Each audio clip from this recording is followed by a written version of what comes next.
So again, welcome everyone to our Sunday conversation for May, presented by the Massachusetts MECFS and FM Association, also known as MassME. I'd like to extend a special welcome to our MassME members. Your membership makes it possible for the organization to host and sustain these Sunday conversations, support groups, patient services, and more. And if you'd like to learn more about how membership helps the organization or to become a member, you can please visit our website at massmecfs.org/join.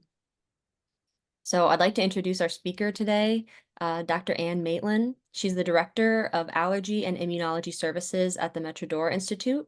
She currently serves as Assistant Professor to the Icahn School of Medicine at Mount Sinai, Department of Medicine in the Division of Allergy and Clinical Immunology. As an allergy and immunology specialist at the Metrodor Institute, Dr. Maitland's clinical and research efforts are focused on increasing access to allergy and immunology specialty care. She's also one of the country's top experts in immune-mediated disorders, which includes mast cell disease, or MCD for the acronym. So thanks, Dr. Maitland, for joining us today, and we're really excited to see you present.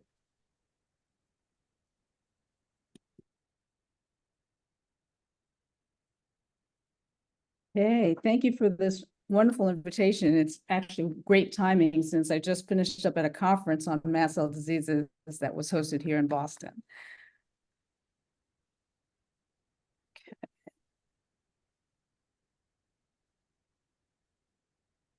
Okay, so we're going to be talking about making the connections between the immune system, the nervous system, operating within the connective tissue. And I decided to use this acronym called MAD because many people who have any one of these conditions are at risk for the other two systems to misbehave. These are my conflicts of interest. And I'm going to start off with this quote by Albert Einstein, who basically said in the 1930s, the world is a dangerous place to live. And I think he was referring to our border wars, for which, we are actually plagued with several different active zones of conflict throughout the world. But I'm going to bring this down to the level of the individual, where we're talking about our borders. And what I mean by our borders is our gastrointestinal tract. Often you hear the phrase, you are what you eat, but I would argue that it's what you eat, what you breathe in, what you wear, and what you eliminate. And every time you do that, your connective tissue, your nervous system, your immune system has to deem whether or not these entities are safe or not. So, and I believe we have to appreciate that in order to defend our borders, there's going to be a price to pay for everything that you take in. Some of it's going to have to be shifted in order for have adequate surveillance and defense. And I use this comparison about the United States, who has a GDP, 3.5% of everything that's taken in by the federal and state governments goes to defense. Same thing for our bodies when it comes to protecting us against dangerous entities. And the price tag for ongoing surveillance and defense is inflammation. And you don't mind dealing with inflammation in the forms of redness and heat, swelling, pain, or loss of function if you're going to eliminate something that has the potential of causing real harm. The systems that were deemed to be offering that type of surveillance and protection was actually just coined in the late 19th and early 20th centuries, and these were by several scientists, including Louis Pasteur, Metchnikoff, and Ehrlich, and they called it the immune system. And spoiler alert, this thing called the immune system is extremely complicated. And so I'm going to kind of turn to a comment by this author, Ed Yong, who's a science writer from The Atlantic, who was talking about the fact that there's a huge dearth in individuals that, speak the language of the immune system. And he uses this joke by another immunologist out of Princeton. And it's basically an immunologist and a cardiologist are kidnapped, and the kidnappers threaten to shoot one of them, but promise to spare whoever has made the greater contribution to humanity. The cardiologist says, well, I've identified drugs that have saved the lives of millions of people. Impressed, the kidnappers turn to the immunologist, And they're like, well, what have you done? And the immunologist says, the thing is, the immune system is very complicated. And the cardiologist just says, just shoot me now. Unfortunately, we really do need more individuals to kind of understand how we negotiate our daily moment-to-moment existence every time we breathe, every time we swallow, every time something lands on our skin, or when we eliminate things. And this just gives you an idea of how complicated the immune system is just dealing with bacteria. And literally the borders that I'm talking about is 25 square feet of skin in the adult, your respiratory tract talking from the nose down to the base of the lungs, and your gastrointestinal tract starting from the mouth to the tush. So this is kind of a quick immunology 101 or 1010, where you have 3 different compartments. And let me just kind of break it down this way. Unfortunately, most practitioners have a tendency to focus on the adaptive immune compartment, but that is the help that gets called in after you have injury. Actually, the decision to activate the very powerful chemicals and substances of the immune system actually starts at the epithelial border. So this is, again, your skin and the linings of the gastrointestinal tract, respiratory tract, and urogenital tract. And if there's injury, you have the mast cells and the nerves sitting up close and personal that detect that injury and then determine what usual suspect it is. And then a series of, including release of chemicals, will try to contain that danger. And if the danger is that overwhelming, help will be called in, either by causing the blood vessels to open up or recruiting help from the lymph nodes.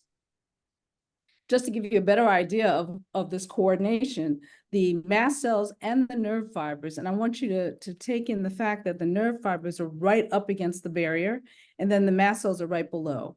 Mast cells and nerves talk to each other all the time in order to recognize these classes of usual suspects and offenders.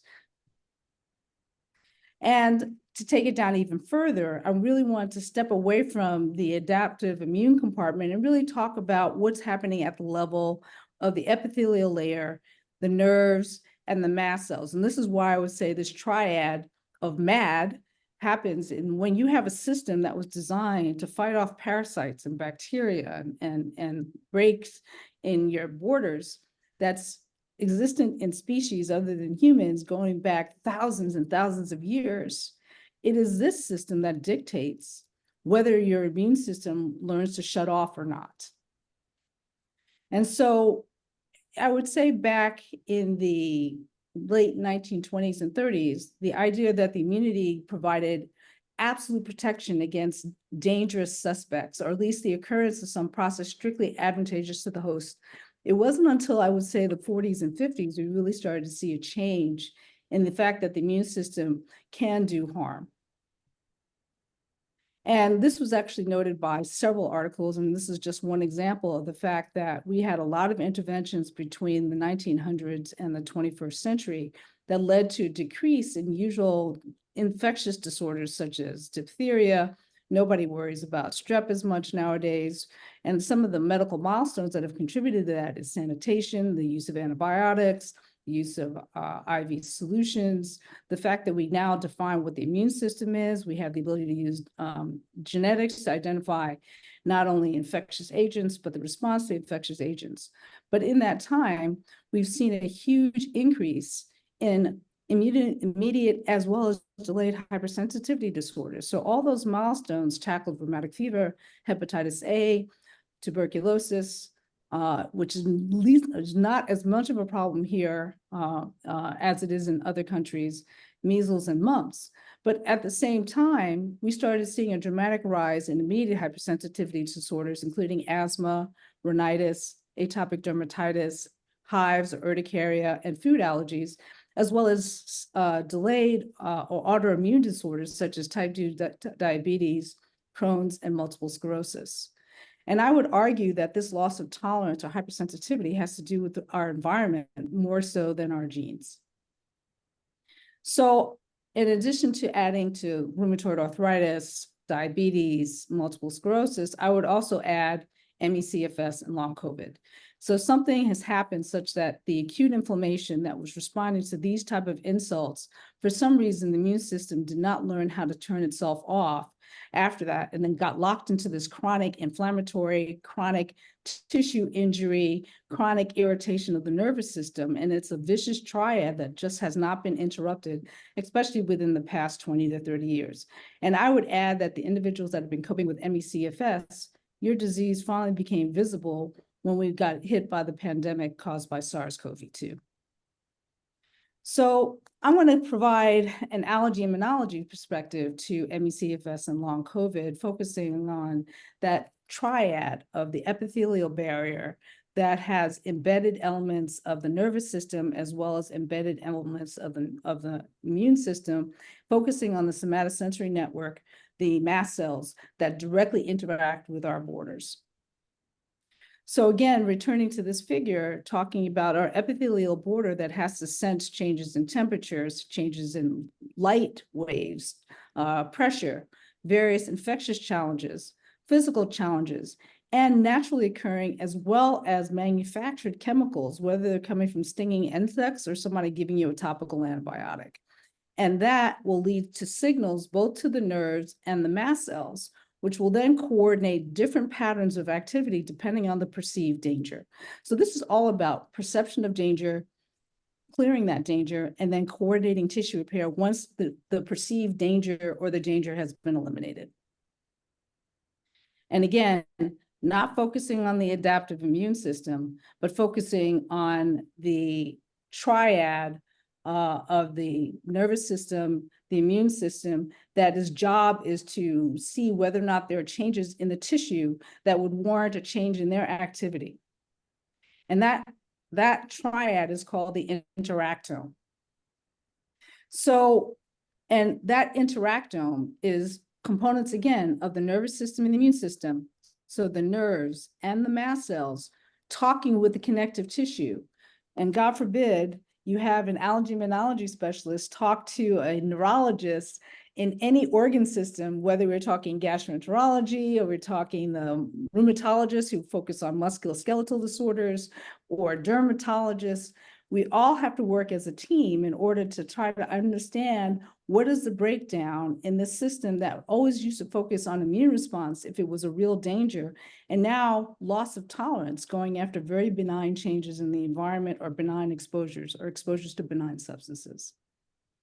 So the idea of the term of the interactome was only coined a few years ago, but we're really talking about the fact that the somatosensory nerves, as well as the mast cells, have receptors that can detect usual suspects, the ability to detect bacteria, the ability to detect physical changes. And that gets translated to the ability for the mast cell to secrete factors that have the ability to not only potentially contain the danger, call in help, but also initiate changes in the connective tissue in order to contain the potential offending agent. So this is just emphasizing again that both the mast cells and the nerves have receptors that can sense the presence of pathogens as well as sense injured or dying cells, and that will change their pattern of activity. And I wanted to highlight some of the work that's done by Caroline Sokol, who's out of Mass General, who has identified the fact that dust mites have the ability to directly activate mast cells. So if your system is already on high alert, exposure to dust mites through your skin or your respiratory tract may initiate actions from the mast cells and potentially the dendritic cells as well. And this is trying to give you a picture of the fact that neither the nerves or the mast cells are one-trick ponies. Mast cells have a plethora of receptors to try to identify potential dangers. And so you have immunological activation, meaning that there are components of the immune system that can directly change the pattern of mast cell activation events, whether you're going through immunoglobulin receptors, such as IgE or IgG, or you're having direct communication between the T cells and the B cells. But you also have to acknowledge that the fact that the mast cells also have the ability to directly respond to chemicals that are within us, as well as foreign entities that come in. You have toll-like receptors that can detect viruses, including SARS-CoV-2 and bacteria. You have the complement system, which I'm sure many of you have seen abnormal patterns of complement activation in the form of C3A and C5A, for instance. The reason why individuals that have connective tissue issues and joint pain, that they might not tolerate opioids like morphine, is because mast cells have opioid receptors. So if you're in pain and trying to calm the nerves down, but then you take a medicine like either Dilaudid, fentanyl, or morphine, in addition to having this exposure, you can cause the mast cells to release chemicals that will counter the ability for the analgesic to provide pain relief. And then what's really interesting is this receptor here that has the ability to recognize certain anesthetic agents and pain medications. So this is going to be a consideration for people who are undergoing surgical procedures. And lastly, and why we might see women more affected than men, mast cells have estrogen receptors. And so we can see individuals getting worse simply because the mast cells are now changing their activity as a woman goes in or out of their cycle. We see a lot of young ladies when they go from their early teens with the onset of their menses, they start to become more symptomatic regarding autonomic dysfunction in the form of POTS. It's not unusual to hear girls start having POTS symptoms or migraines with the onset of their menses. Women who go in and out of their menstrual cycle, and then with the onset of menopause. So the mast cells have the ability to sense lots of different changes in the surrounding microenvironment. And depending on what they detect, they'll have different patterns of chemical factors that get released. And to try to give you an idea of all the different factors that can be released, you have growth factors that can actually change how tissues multiply and reinforce the environment that they're in. You have, and also the ability to impact vascular structure and activity, as well as nerves. You have very potent enzymes that can not only chew up the connective tissue, but in fact, the impact factors that are responsible for maintaining the connective tissue or the nerve function. You have the ability to release chemicals that can call in more help, such as eosinophils, neutrophils, or macrophages. And then you also have the ability to kind of change how the body uses its energy. For instance, pro-inflammatory factors that can cause fever, which will then consume more energy. And just to give you an idea of all the different chemicals and how they impact your body, depending on where this is happening, you have the ability of the mast cells to release chemicals to directly go after perceived or actual pathogens. They have the ability to call in help, whether you're talking T cells, B cells, macrophages, eosinophils, and neutrophils, and then able to activate, not only call them in, but activate them to tell them you need to go after what you think you're detecting.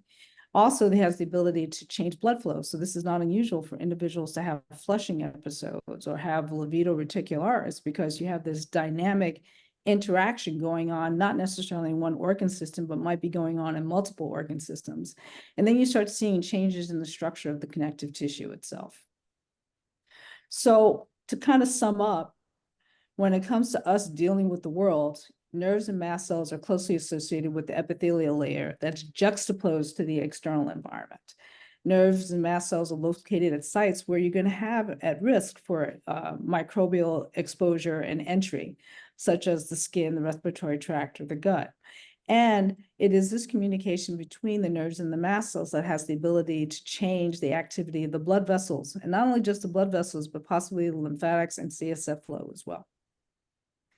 So what happens if you start tilting this axis such that you are now releasing this cascade of chemicals that can change how you process everything that comes into your body that was normally used for maintenance, but now is going after innocent changes, whether you're talking change in temperature, or you're cycling through your menses, or you have a thyroid disorder, or you have ongoing, you're living in an environment where you're exposed to mold, or you're exposed to chemicals, such as you live very close to a highway, or there's been a recent change in the structure, in the renovations in your building, and now you're exposed to off-gassing chemicals. So what I like to kind of pivot to is we're starting to identify individuals that are much more susceptible to having changes that go from acute to chronic inflammation. And in order to try to sort out what's going on with individuals that have ME/CFS or long COVID, it's important to understand it's not just the pathogen, is what that individual has regarding their resources of that connective tissue that sends out danger signals the immune system with the mast cells up front and the nervous system, that alarm system goes from DEFCON 1 to DEFCON 2, DEFCON 2 to DEFCON 3, and then stays at DEFCON 4, that will consume all your resources to go to inflammation and ongoing nerve perturbation as opposed to going to maintenance and the ability for you to do even your activities of daily living. So the one question I think that kind of sums up is, if you've had an exposure, why isn't that neuroimmune system turning down and off if you've already had these exposures and those exposures are supposedly gone? And so I want to give you an example of a very common neuroimmune disorder, and that's individuals that have hives just from physical triggers. So we have individuals that have cold-induced urticaria, or they start exercising, and they have exercise-induced hives or swelling. We have some individuals that are even sensitive to changes in sunlight or vibration.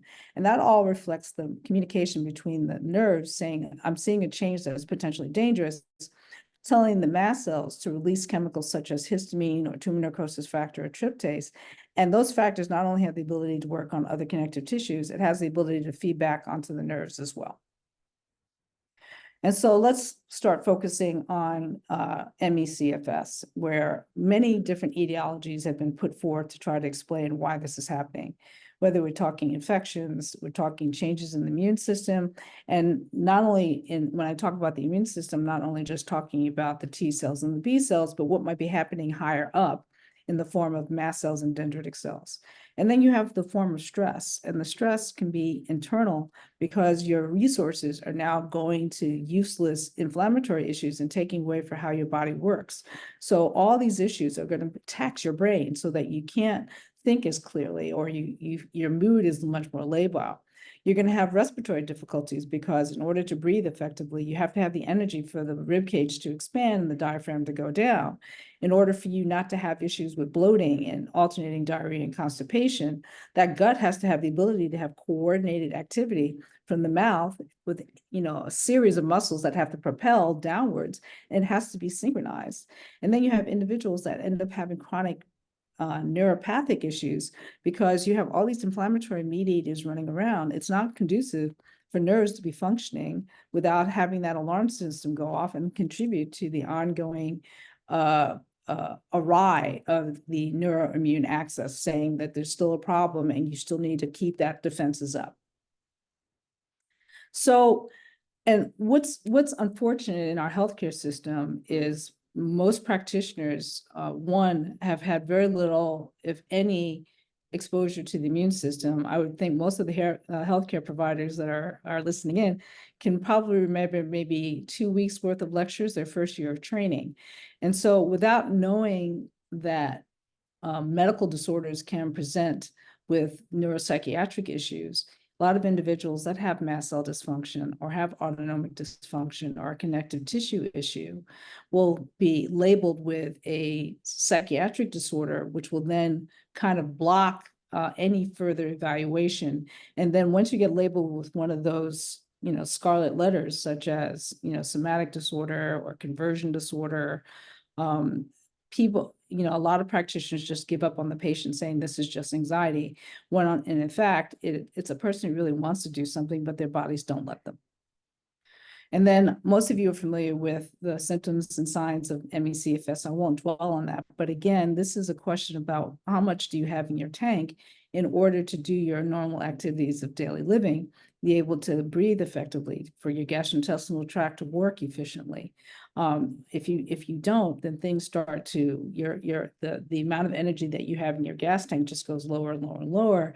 And then your body essentially acclimates down to what your body lets you do.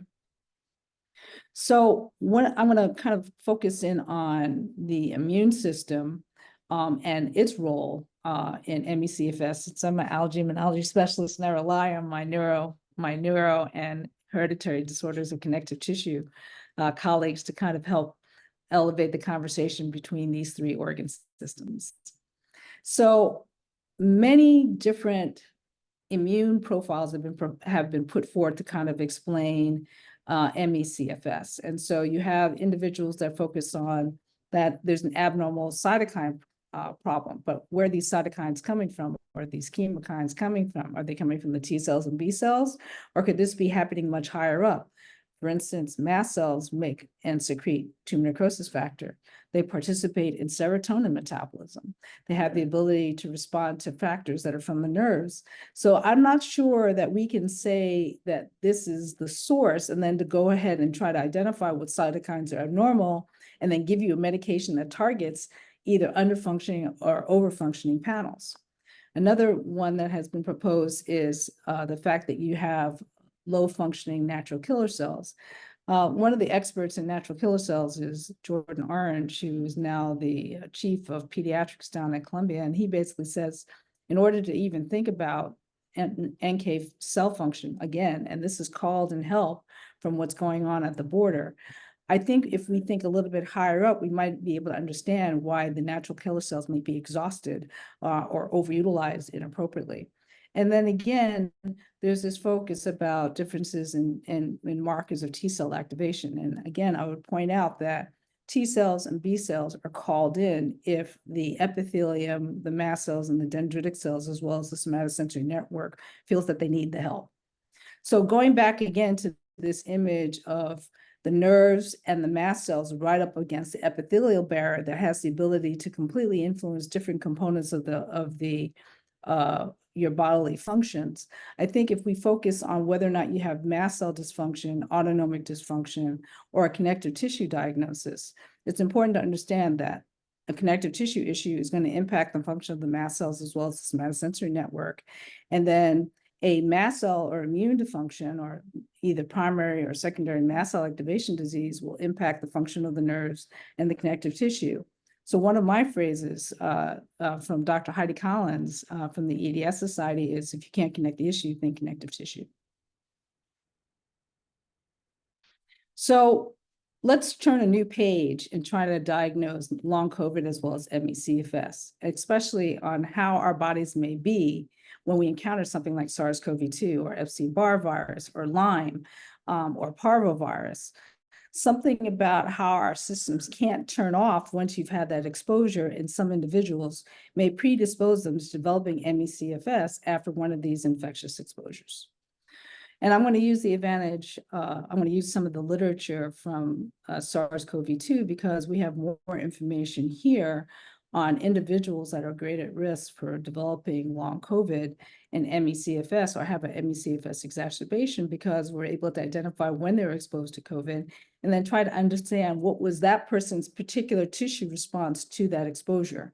And what I'd like you to take away from this is the fact that not everybody has a targeted, effective, innate epithelial response to that pathogen. And just to give you one example, when I was in college, I had 6 roommates.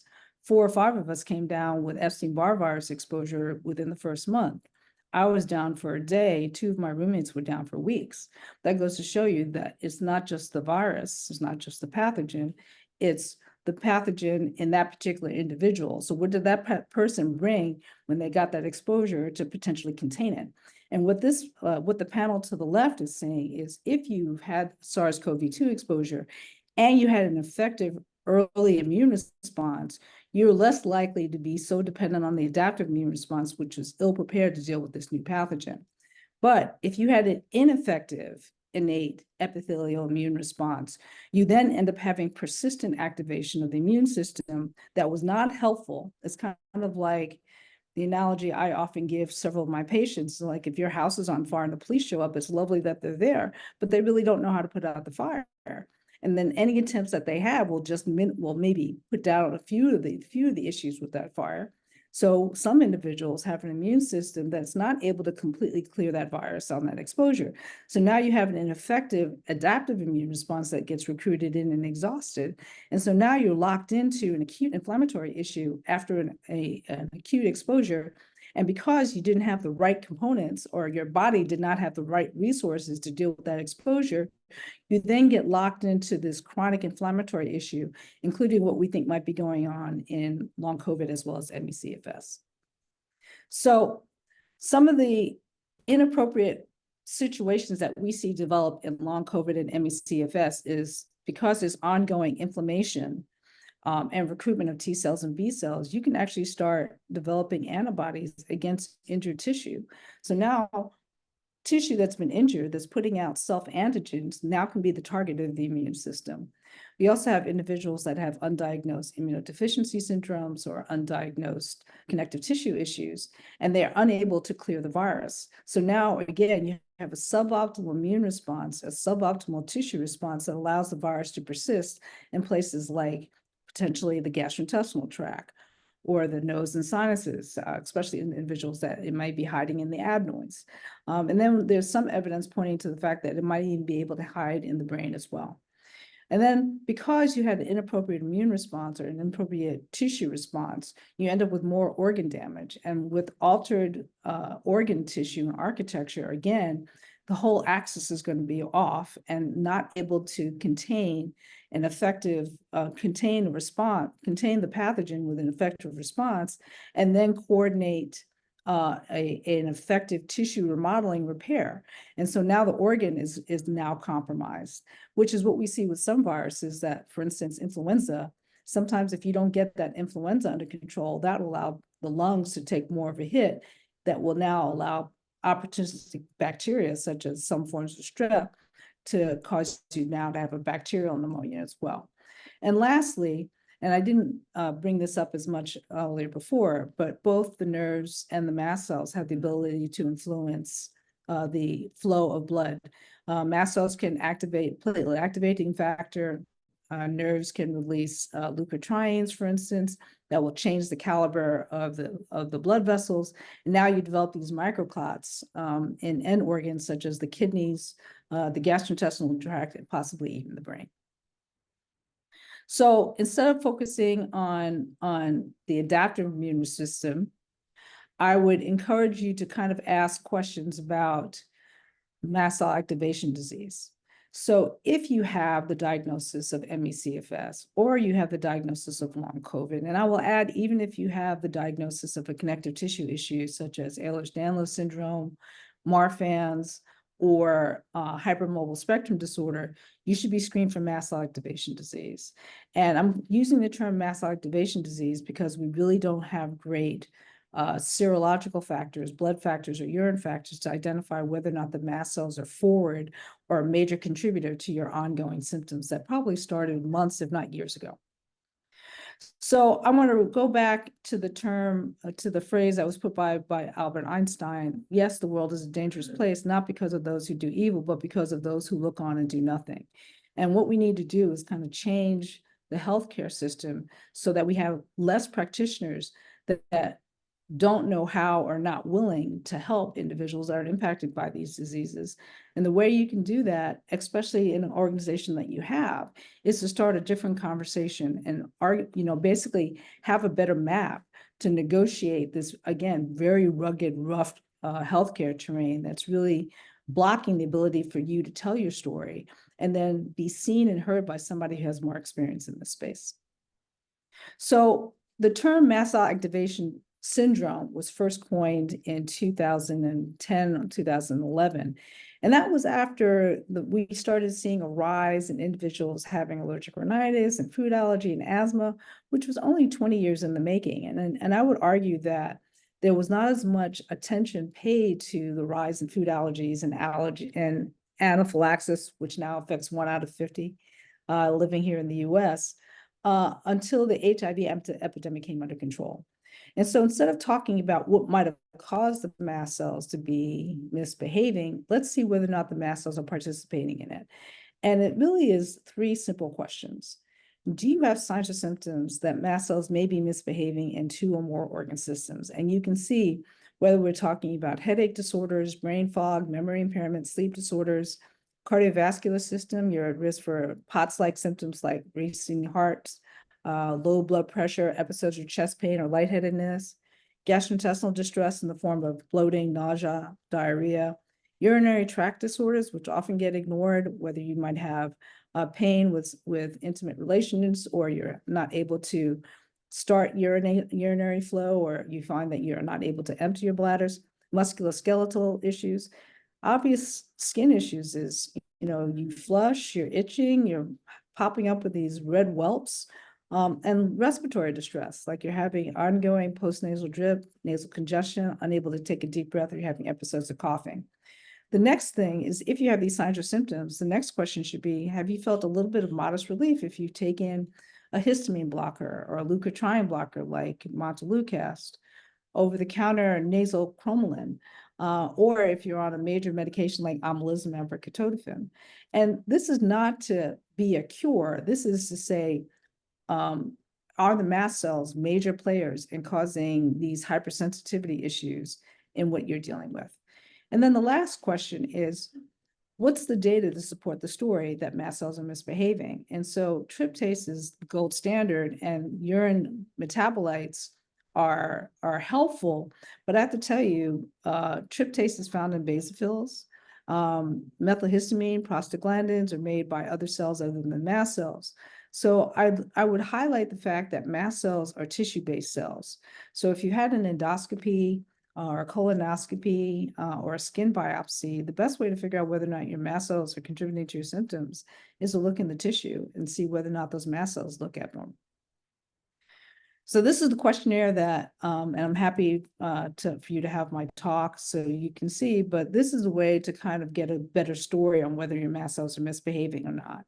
And literally, if you check 2 or more of those boxes, you're at risk for multi-organ system involvement from that nerve mast cell axis gone awry. This is some of the testing that I do, and I just wanted to emphasize, we look at whether or not this is an immediate hypersensitivity disorder, delayed hypersensitivity disorder, such as autoimmune issues. I definitely screen for immunodeficiencies, and to the right is actually a questionnaire that was developed in France, where they have standalone EDS centers for the past 10 years, and they developed this screening questionnaire that if you have 5 of these 9 questions that have a positive response, you have a high sensitivity and specificity of having a connective tissue issue such as Ehlers Danlos syndrome. So once you identify whether or not once you identify that you have a mast cell disease, it's also important to make sure that you understand why your mast cells are misbehaving. So I would have to say the minority of patients that I've seen in the past 10 years, they don't have a primary mast cell disease like mastocytosis. There's a good number of individuals that are of Northern European descent that may have something called hypertryptophanemia, but for the most part, everybody has the mast cells are breaking bad for another process. And one I would point out is if you've been diagnosed with POTS or neurally mediated hypertension, that can look like mast cell disease. And also there's a rising appreciation of individuals that have intrinsic defects in the epithelium that's responsible for sending out the danger signals. And then once you understand why your mast cells are misbehaving, and the nerves probably are not too far from that, you then have an idea of treatment therapies that are now available or might be forthcoming. I just wanted to share, this is a research paper that I had published with 2 colleagues now 2 years ago. And these are just individuals coming through my door saying, I have mast cell disease. And again, these are the signs and symptoms, whether it's the skin, the respiratory tract, the GI tract, neurological issues, cardiovascular issues, and one that's not up here is gynecological or urological issues. And what was interesting to find out is 1 out of 5 individuals that I had evaluated, and these are over 900 patients, had evidence of connective tissue issue, and immunodeficiency and secondary mast cell activation disease. So what therapies are available? It all depends on why that nerve mast cell axis is misbehaving. Do you have an issue going on with the epithelial barrier? These therapies are available. If you have an issue just with the barrier itself, these therapies have been shown to be effective. Do you have an issue where you might have an immunodeficiency regarding your T cell or B cell compartment? This is available along with IVIG or subcutaneous gamma globulin replacement. And then there might be an issue with the crosstalk between the mast cells themselves and the adaptive immune compartment. And this is a growing list of therapies, including JAK inhibitors, which didn't make it onto this slide, that have been shown to kind of quiet this whole system down. I also want to give some credit to one of my mentors, Dr. Shuman Lee, who was the former head of the East-West Center at Mount Sinai. She's now at New York Medical College, and we've been able to show improvement of mast cell disorders using traditional Chinese herbal therapy, as well as acupuncture and acupressure. Again, going to this crosstalk between the mast cells and the nerves within a perturbed epithelial environment.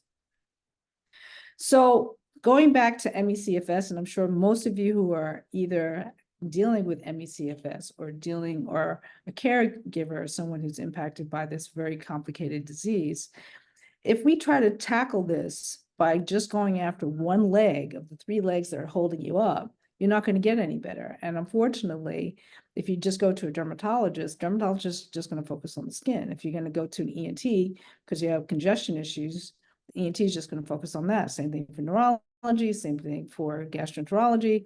And so it's really important to kind of work with a practitioner who's able to take a step back from their individual specialty and take a broader look at the forest instead of just focusing on the trees. And so I'm kind of going to finish up here by saying that ME/CFS and MAD, that neuroimmune axis gone awry, is understand the nervous system isn't a one-trick pony, the mast cell compartment isn't a one-trick pony.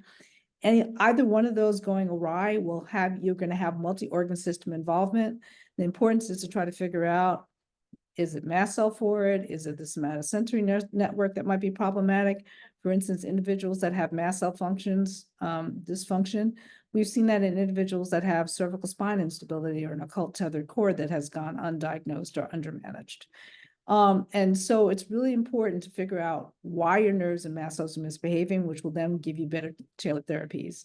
And this literally is my last slide. I really have a lot of credit to the patients that were willing to put up with me trying to organize my practice, which has had various iterations through the years. Dr. Lee, Clinical Paradigms, where I'm now a consultant, the Ehlers Danlos Society, the Chiari Syringomyelia Society, and now I'm working at Metrodora. This is my old email address, but still active. There's also ann.maitland at metrodora.co.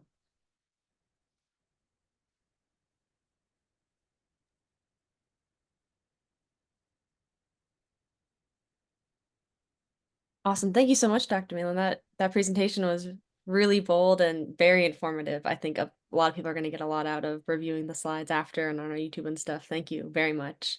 Oh, my pleasure. To kick us off with some questions, my first question for you, I know you kind of talked about this decline of certain infectious disease and this rise in certain autoimmune conditions, and in your own training in medical education, maybe spending only a few weeks in the early years on the immune system. Where do you think the field of medicine is kind of headed in? I should say, is everyone else really catching up with this kind of complex view? Do you think we're going to start seeing more acceptance of that in non-super specialty, situations? So what we're seeing a rise of is multi-specialty centers of excellence. So you have, and it has to be a collaborative effort. And there's different centers of excellence that are here in the US. For instance, Stanford, Metrodora, which is the institute that I'm working out in Salt Lake City. I can tell you Mount Sinai in New York, and then you're already seeing collaborative efforts even at Brigham and Women's with Dr. Castells working with Dr. Peter Novak. So now you have algae working with neurology, or Dr. Castells and Dr. Hamilton, working with Dr. Hamilton, who's a gastroenterologist. So it really has to be a multi-specialty. But more importantly, and I tell patients that are impacted in this space, you have to have a co-pilot, because, if you're not well, you're going to need some type of primary care, whether it's internist, family medicine, functional medicine, integrative medicine, who's working or has the ability to translate what the various specialists are talking about, and also somebody who knows you. So I have to tell you, some of the patients that have done the best, it has a primary care who meets with the team and says, oh no, we tried that 6 years ago and it didn't work. And also working with the specialists to say there are more therapies that are available and more diagnostics that are available. But it really is asking better questions and then seeing what interventions can be done diagnostically, and also what are better therapies. And like I said, there are plenty of places now that are popping up here in the US that's this collaborative effort. And I want to tap my hat to physical therapy, physical medicine, and rehab, because we're seeing a lot of improvement just with improved breathing techniques, neural retraining. That's also been very helpful. But you also want to make sure that the nutrition is getting on board as well. Mm. A really similar question we've had a few iterations of in the chat is kind of people asking exactly how can mast cell disease get diagnosed, or where exactly should they start with? Like, should they start with their PCP or go to one of these specialty centers? So here's the problem with here in the US. There's only 80 training programs in allergy immunology in the country. I think Massachusetts is spoiled because there are 5 centers. Out of those 80 programs, only 3 have expertise with mast cell disease. So again, you're fortunate to have Dr. Castells and Dr. Hamilton here, but they have a wait list of over a year. And so I would start with, you can go to the Mast Cell Disease Society, and that will list in practitioners who have experience in diagnosing it. And then once you get that diagnosis that your mast cells are misbehaving, the next question is, well, why is your mast cells misbehaving? And the allergy immunology specialists or dermatologists or gastroenterologists are able to ask some questions. But if that's not the case, then I would definitely want to go to one of the multi-center sites that have the ability to have more diagnostic power and also more access to various therapies as well. Okay. But start with that questionnaire. Start with that questionnaire, because that'll allow you to have a more targeted conversation, even with your primary care. Primary care, you just go in there and say mast cell, they're like, I don't know what that is. So they're like, well, actually, I have allergies that affect my nose and sinuses. I have food intolerances, and I get itchy. So that's 3 organ systems. And then that's enough to say, okay, either they're comfortable in doing the testing or refer me out to an allergy immunology specialist so that they can take it a little bit further. And that'll be really helpful for people to take a look at. Thank you. One of the other questions we got, I know you talked about different environmental triggers and kind of the neurology component, kind of identifying those. Someone was asking if, in terms of diet and food, if cooking can interrupt any of the functioning of certain amino acids, peptides, or carbohydrates in their diet. So I'm a little old, you can tell by the gray hair. When I was growing up, there were no, nonstick pans. And most of our cookware was either metal or glass or pottery. I would have to say that the introduction of plastic has led to chemicals that strip our linings in the gastrointestinal tract as well as the respiratory tract. So I would really encourage using like either copper or cast iron to cook with. I would recommend glass and understand even plastic bottles are saying, okay, we're BPE free. So you have to understand, for years, we had BPE positive plastic that was off-gassing into the beverages that we're ingesting. And so you want to really simplify your environment. And then for individuals that have or suspect that they've had mast cell disease or nerve disease, understand people who have migraines are told to avoid certain foods as well. So we find that not having a food that sits in your closet for a year is not a good thing. Like, I'm sure if I went back to my house, there's going to be a Twinkie sitting in the basement in plastic and probably still moist. So you really want to stick with more fresh foods. And understand, if you go to Europe, they're not buying huge amounts of food that sits in a walk-in pantry. Food is prepared on a daily basis. And so sometimes using more freshly prepared foods, because when foods sit over, those chemicals break down, and those can also be very irritating to the lining, to the nerves, and the mast cell compartment as well. And I have to tell you that there are certain nutritionists that are actually very savvy in that. So I would almost recommend, if you can, work with a nutritionist who's able to follow what you eat, when you eat, and how you eat it, to see. So there's a consistency, because sometimes you just don't have enough neurocognitive power to kind of process all those different things. Mm-hmm. One of our other questions here, in terms of other comorbidities or symptoms, is asking if small fiber neuropathy or SFN is downstream or upstream of mast cell issues? So we know that it's bidirectional, right? So, and to be honest, small fiber neuropathy is a trash can diagnosis. That just tells me those nerves aren't working very well. It doesn't tell me why that happened. So we have some individuals that it happens because they had a direct infection or some type of injury to the central nervous system that has impacted the peripheral nerves. We know that small fiber neuropathy happens in congestive heart failure as well as diabetes. So if you have those type of disorders, you could have small fiber neuropathy, which will then impact the mast cells. But I can also tell you, if your mast cells keep on releasing chemicals like tumor necrosis factor, VEGF, chemokines and cytokines, the nerves are not going to be very happy either. And I've seen the use of gamma globulin products. If you can't identify an immune mediated or driven process, the IVIG is not helpful. And that's why insurance companies are no longer covering it. So I really think it's really, and I have to tell you, individuals that have a connective tissue issue, like hypermobile Ehlers Danlos syndrome or HED or hypermobile spectrum disorder, can go undiagnosed for 1 to 2 decades. And we know that individuals that have Ehlers Danlos have a tendency to have proprioceptive defects. And so that's why one of the questions on that questionnaire from the French is like, do you bump into doors, or did your family members tease you that you were very clumsy when you were a kid? Because that indicates that you had kind of like that somatosensory impairment of balance early on. And I find individuals in this space have an exquisite IQ and EQ, even when they're very little. And so they learn how to work around those challenges without having a name to it.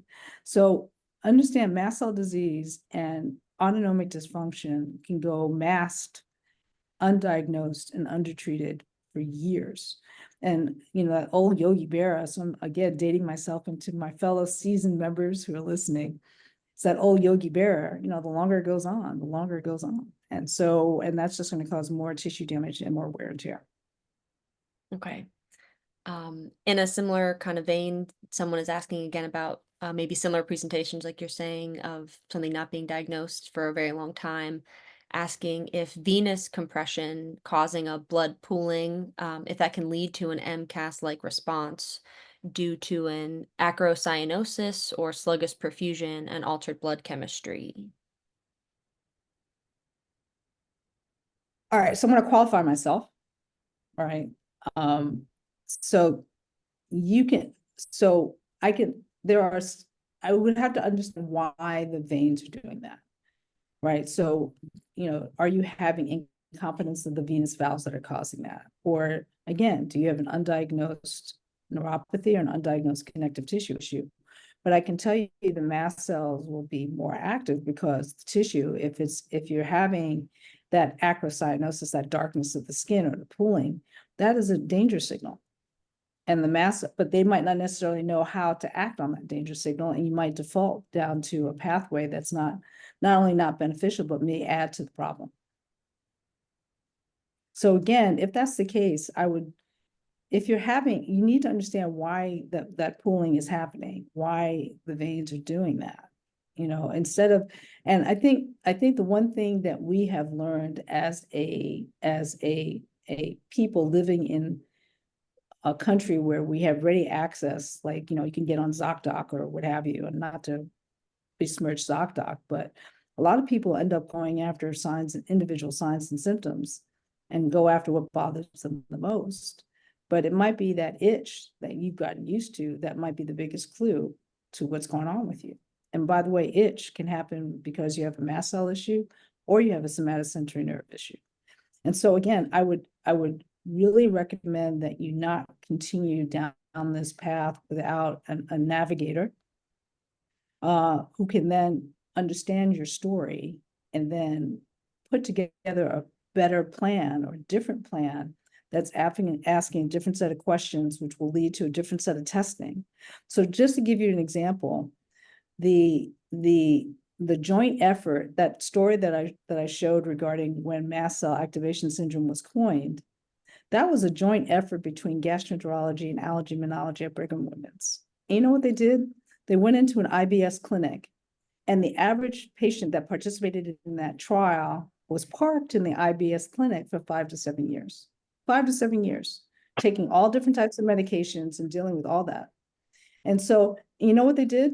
They just asked a different set of questions, like, have you ever had to be treated for anaphylaxis? Do you have asthma? Is your nose misbehaving? In addition to your GI stuff, they found 18 people who answered yes to that questionnaire that I showed. And they went ahead and did a different set of testing and identified that they had mast cell activation syndrome. And then they changed them over to H1 and H2 blockade or chromones. And 100% of the patients reported improvement of their symptoms within a week. Wow. And so then with the trial, you know what they do? They take the medicines away to make sure that really is a real thing. And then the patients, all of them rebel. They're like, wait a minute, I've been suffering for 5 to 7 years. I now feel better. You want to take this away? That's not going to happen. So, but this is to point out 5 to 7 years at Brigham and Women's IBS clinic. So I really would encourage, again, you should start asking questions, but identify a GP who's willing and able to learn with you. And there are a lot more resources. There are ECHO programs for the EDS Society. An ECHO program means that if you're a practitioner, it doesn't matter what you practice, if you're a practitioner. And by the way, I hate the term provider. I didn't go to provider school, right? So if you're a practitioner, right, you can sign up for the EDS ECHO programs, and they have their annual scientific meeting this summer. If you are, the Mast Cell Disease Society that's based here in Massachusetts has an ECHO program. Anybody, so your practitioner can go there. This is free CME at like 5 o'clock, so that they can then start learning how to do what I've learned on my own or going to meetings like this for the past decade. Thank you for taking a really nice, robust answer at that kind of very specific question. But I think that's a very helpful kind of contextualization of, really having to know what the source is. Right. So I know we're just about 5 after here, so then we have time for a couple more questions from our chat. One of the questions here, I know you briefly touched upon in your slide on different treatment options, but someone is asking if you would recommend a steroid pulse to damp down inflammation, or instead possibly long-term immunosuppressive medications. Maybe. Depends. It depends. Like, if you have evidence of hypersensitivity, right? Like I can find autoantibodies against your joints, or I can find autoantibodies against your nerves. Yeah, I'll do that. But going on steroids is not without a price, right? So you're talking cataracts, gastrointestinal distress, anxiety. I mean, it's not small. Other immunosuppressants, if you look at the commercials on TV, they say, make sure you're not at risk for like TB and all these other infections. And I have to tell you, the one issue I kind of have with rheumatology is they don't screen for immunodeficiency. 1 out of 2,000 individuals in this country may have an immunodeficiency that has gone undiagnosed. So for you to go on steroids, and by the way, you can have mast cell disease in the setting of immunodeficiency. Like I had somebody who just was presenting with hives, and turns out they had an undiagnosed immunodeficiency. So again, I would ask, before you start jumping to therapies, I would, and I would have to say, there's some therapies that I think are benign for you to try that suppress mast cells, like cromolyn and an H1 and H2 blockade, but you shouldn't do for more than a couple of weeks, right? Just to see if it helps. But you still need more data. And by the way, those antihistamines, Benadryl is, what is Benadryl? A sleep aid or an allergy medicine? Right? So those antihistamines have the ability to work on other structures other than mast cells. And so I think, again, I can appreciate the very, very long journey that a lot of patients, medical odyssey, I would call it. But I would say, please start this path with a different set of, compasses and navigators. And there are books available. I put some up there, but I'm happy to kind of, there's a wonderful book that just came out called Symptomatic. And by the way, I'm the author of the mast cell chapter. Full disclosure, welcome to Being Massachusetts. And we all volunteered our chapters, so they're all going to research efforts. But for individuals that have Ehlers Danlos syndrome, which I saw, the National Academy of Sciences, Engineering and Medicine has a free download that collected the expert opinion of several individuals that are active in the EDS world and common comorbid disorders. It's a free download. So there's lots of different ways for you to kind of figure out and ask a different set of questions. And like I said, on average, a lot of people have been suffering with ME/CFS for a decade or more. I think it's important now to not just focus on one organ system, because mast cells talk to nerves and make changes in the connective tissue all day long, all day long. I think for our last question here, someone from our audience is asking, and you talked about specific physical triggers that can cause or activate mast cells. Is radiation one of those things that can cause a response in mast cells? Yes. Yes. Yes. So interestingly enough, I have a gentleman he's a dear friend from residency, and he is a dark-skinned West Indian. And he actually gets hives every time he returns to Jamaica because it's a different wave of sunlight. Wow. Right. And for a person who grew up in New York and played out in the snow all day long, after I started working in the lab for my PhD, I developed cold-induced urticaria. I have to carry an EpiPen because if the temperature changes really suddenly, the change in the temperature can cause me to go into anaphylaxis. So exercise, vibration, and vibration actually is a genetic disorder that's been, the gene has been identified. It's actually familial. It's autosomal dominant, I believe, inheritance.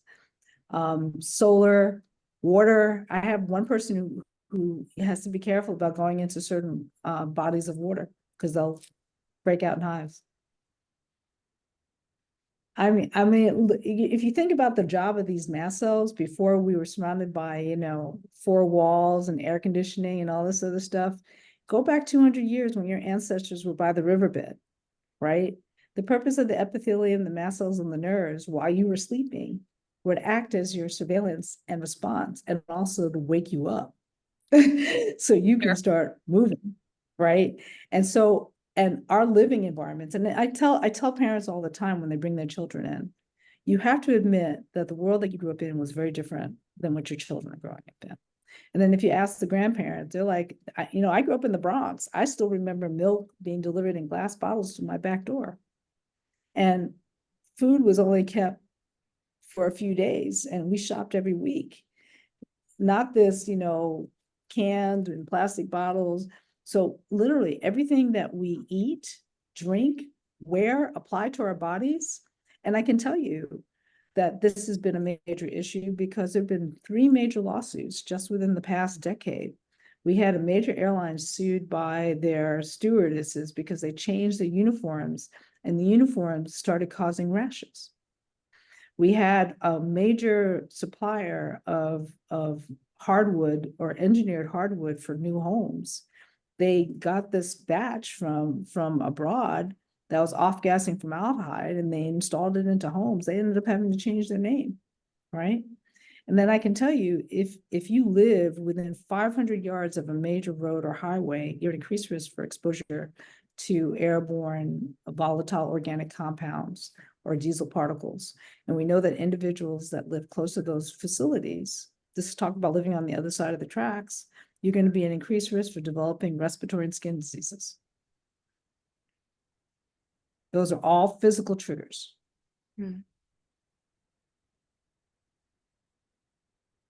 Well, thank you, Dr. Maitland. I think that's going to be the last of our questions, and this was very, very informative and really excellent to listen to. And I wanted to echo just some of the other thank yous and appreciation that we have in the chat for your talk today and answering these questions that My everybody pleasure. had. My pleasure. Everyone stay safe. Thanks, Dr. Maitland. So as a reminder, the recording of this session will be posted on the Mass ME YouTube channel as soon as we can, and you'll get an email when the recording is up. So please share the video with your friends and family on social media where you'd like. We'd also like to bring your attention again to a very exciting opportunity. If you'd like to join the team at Mass ME for the Fun K Run Walk Roll. This will be held at the Boston Waterfront 5K race on June 8th. There's still time to register, so it's next month. The QR code will bring you to the link to register, and this is our big 40th fundraiser. So please also consider to share this event on social media and come cheer us on if you'd like. In terms of our next Sunday conversation, our next event in June is going to be on the 16th, the third Sunday of the month at 4 p.m. Eastern Time, and we're going to be joined by Cindy Steinberg, Jackie Nathan, and Michelle Matthews of the Massachusetts Pain Initiative. Finally, if you found this program worthwhile, there are a few ways you can help. You can make a donation to support this series by donating online at our website, massmecfs.org/donate. And on the same page, you can sign up for the Mass ME newsletter. And if you donate $25 or more and check the option for Become a Member, that will establish a membership or renew it, and you'll be invited to join our members-only programs. So I'd like to thank you all for coming, and we really hope to see you again next month. Thank you.